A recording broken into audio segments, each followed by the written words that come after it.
Guitarist Rich Williams of Kansas says there's this one guitarist who makes him want to burn all his guitars.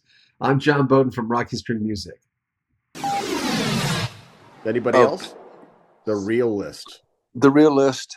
Well, I haven't seen what the Real List is anymore. I would put Joe Bonamassa on the Real List. He is as good of a blues traditionalist that has taken things to another level and can expand into virtually anything with an extreme talent and tone and touch and knowledge.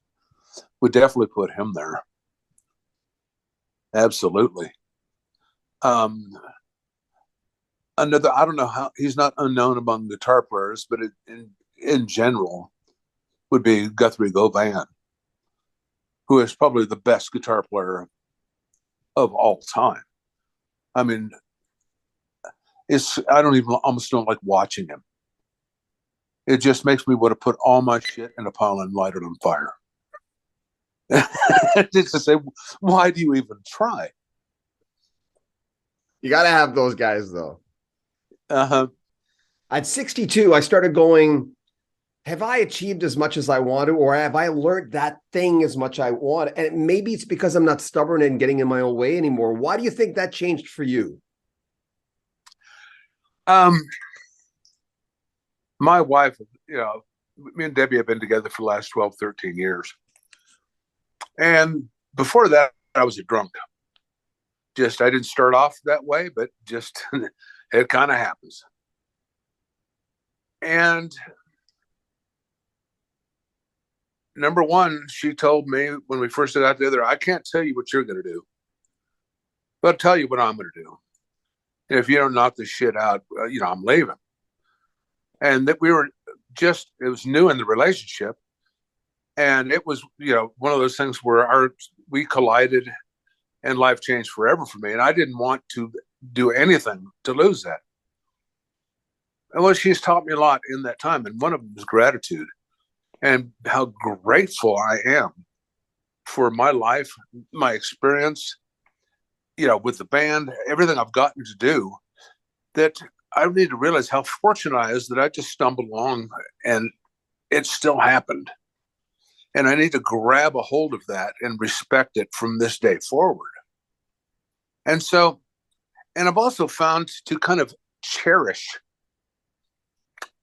the uncomfortable moments, to face them and do them.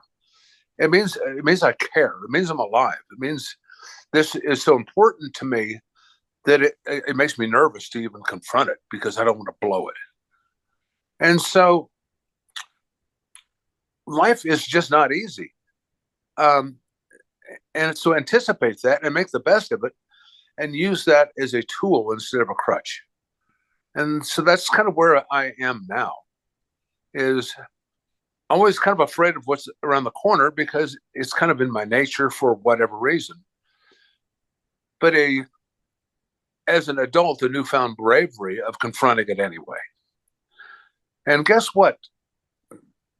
There's never been anything scary there. Except what's in between my ears. Yeah. And in recognizing that's very helpful. That, when we talk about this on the channel, we've got 107,000 subscribers. They love us. They get on a lot. And a lot of those guys, and I appreciate your honesty, will be listening to those words you just said very carefully. Because you know how it is. It's a ripple effect, right? You go through it, you help someone else. It's just.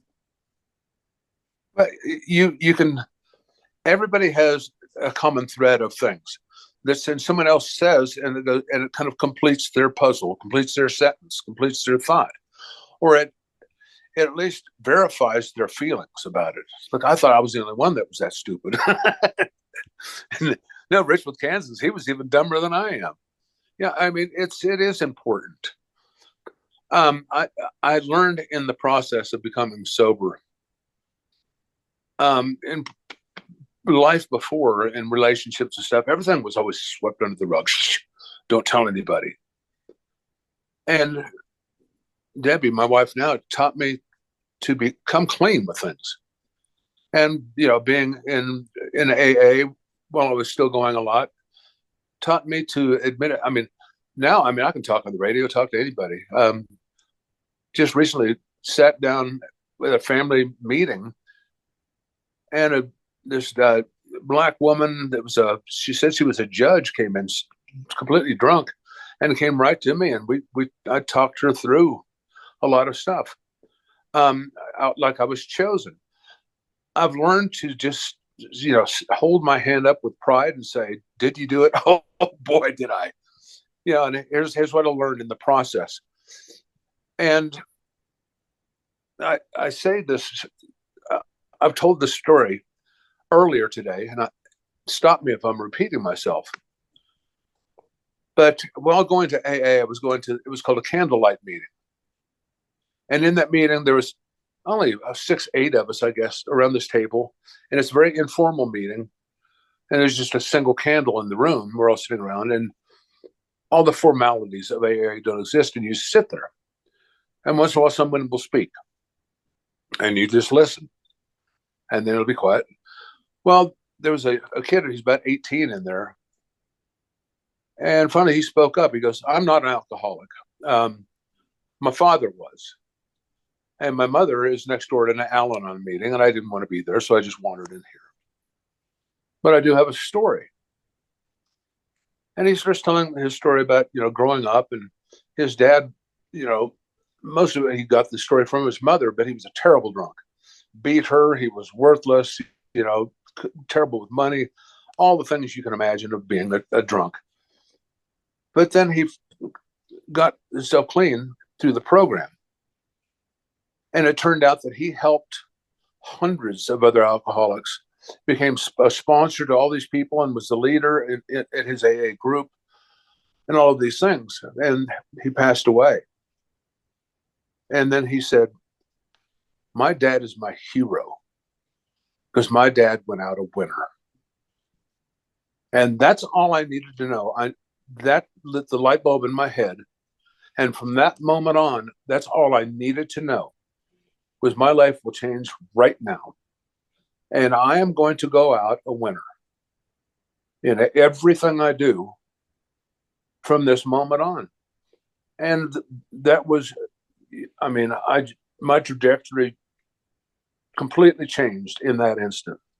Isn't it interesting? All it takes is the right moment. When the student is ready, the teacher will appear, kind of all of those little things. My mom used to tell me things like that. Blah, blah, blah, blah, blah. They're true. It's just, you never know when they're coming, but when they do, grab a hold of it and write it out for the rest of your life. And that's been me for the last 12 years or so, is being grateful for everything that's happened to me, good and bad, because it all got me to where I am today. And to do my best to go out a winner for my family, for my fans, for my bandmates, for myself. That's my goal. We'll have more from Rich Williams coming up in the next few days. Make sure you comment on our videos, subscribe to our channel, and share our videos. Remember, you can help our channel. There are links in the description. Join our Patreon. Check out our podcast. There's all the information in the description. And, of course, all the latest from Kansas right there for you as well. This is Rock History Music. Take care of yourself.